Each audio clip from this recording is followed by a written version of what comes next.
What do you make of the move by JaMarr Chase joining Caleb Farley and Micah Parsons as three absolute studs that are saying we are done with college football? Well, Zubin, first of all, I've been in my chair for 5 minutes, so there's no Tom Coughlin fine for me today. So let's just get that squared away here. JaMarr Chase is going to be a top 10 pick. And I'm going to say something that's a little bit contradictory.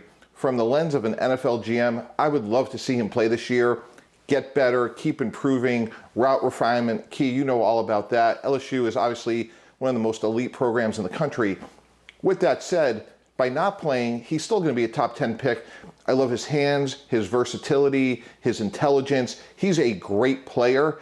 And maybe it was the pandemic that brought this to the surface, guys, but I think this is the tip of the iceberg. I think moving forward, if you're an elite top 10 player beyond reproach, I think we're going to see more of the JaMarr Chases moving forward. At a skill position in particular, Mike, how many games do we need to see to really get a true evaluation of talent? You know, Key, I don't think a lot, because athletically, if you're fast, you can run, you can jump, you have great hands. JaMarr Chase checks every box. And again, maybe the thing I like about his game the most is his versatility. You can move him all around, so you know that he's smart, he's instinctive. He has everything on tape that, as a GM, you could turn the card and say, hey, this guy's ready to go. Now, as we get more into other positions, specifically offensive lineman, much more of a developmental position, you want that player to get as many reps as possible. So I think moving forward, it could be a little position specific, but I think this bears repeating. Let's go back to what Joe Burrow tweeted about 6 weeks ago. If Joe Burrow did not play his last year at LSU, he may not have been drafted. Remember, he had to transfer out of Ohio State because he couldn't start there, and he had a very average first year at LSU. So it's a great reminder that football is a developmental sport, and for every JaMarr Chase, there's a lot more than Joe Burrows. Is there any concern at all, Mike, about the system and having a number of NFL guys on the offensive side of the ball allowing Chase and those other receivers to be wide open, you know, pretty much throughout their careers?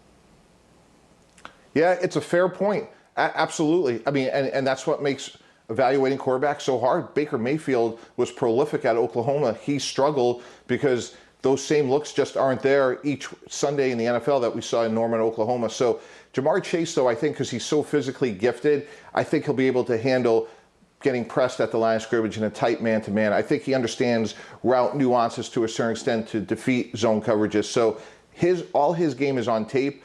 Again, from a GM's lens, you'd like to see more of it, but because he's so good, he'll still be a top 10 pick. Mike, let me ask you this. And, you know, obviously, Miles Brennan is going to be their new quarterback this year.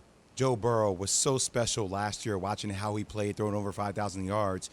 If you are JaMarr Chase, what better could you do? What more could you do to show you as a general manager of a team, considering that your quarterback could be exponentially not as good as he was the year prior? You know, JWill, you bring up a really interesting point. Like, did he leave on a high note? And, you know, there's another quarterback that comes to mind, Jordan Love. You know, Jordan Love struggled last year. There was a coaching change. Utah State just wasn't as good in 2019 as they were the year before. So there is an argument. It's a really interesting point that you're bringing up, which is the notion is, could you be hurt by continuing play? And certainly no one, and maybe in the history of college football, may not play as well as what Joe Burrow did last year.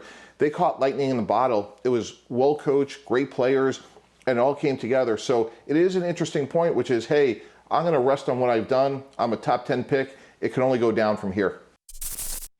Thanks for watching ESPN on YouTube. For live streaming sports and premium content, subscribe to ESPN+.